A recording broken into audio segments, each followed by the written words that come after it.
Hi, my name's Lee Chester. I'm one of the advanced clinical practitioners here at Yarm Medical Practice. In this video, we're going to be talking about prostate cancer. So the reason we're talking about this today is that it is the most common type of cancer in males, with 1 in 8 gentlemen getting this in their lifetime.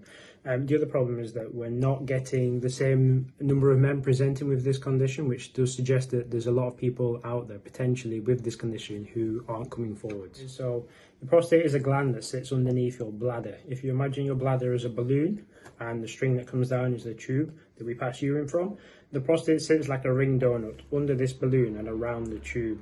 It is where the urine passes through, and it does pass through the prostate itself as well. The main purpose for the prostate is it produces the fluid that goes into the semen.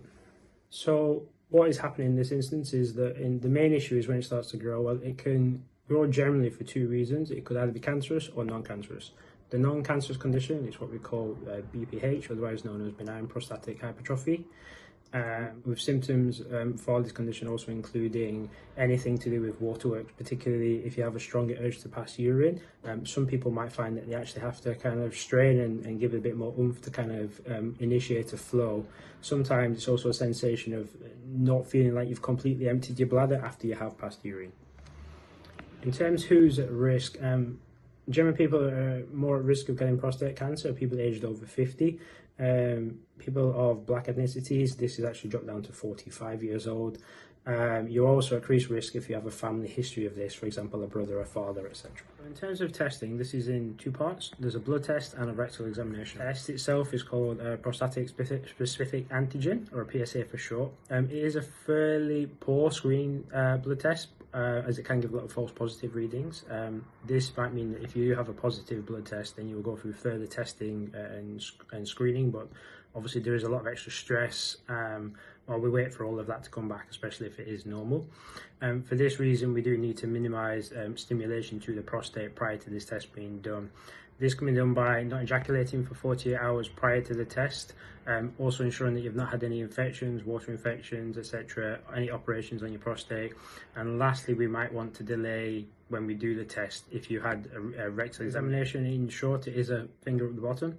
The prostate sits next to the rectum. When we're feeling towards the front of your body, that's where we feel the prostate. And we can kind of assess how it feels, whether it's smooth or large or lumpy. If you really don't want this, we don't have to do it, but clinically we do recommend this, especially if we may need to refer on to specialists. If you are concerned with this and there is a positive raised blood PSA, it might mean that we do need to refer on. This is generally done under what we call a 2-week wait, which means you'll be seen by specialists within a 2-week window. You'll likely need further investigations depending on this. It could include an MRI scan or possibly even a biopsy. If your blood test comes back as normal, your prostate might feel a bit larger. We can look at starting some medication, which might help just to kind of shrink the size of that down and hopefully relieve some of your symptoms. One particular medication that we use commonly first line is tamsulosin.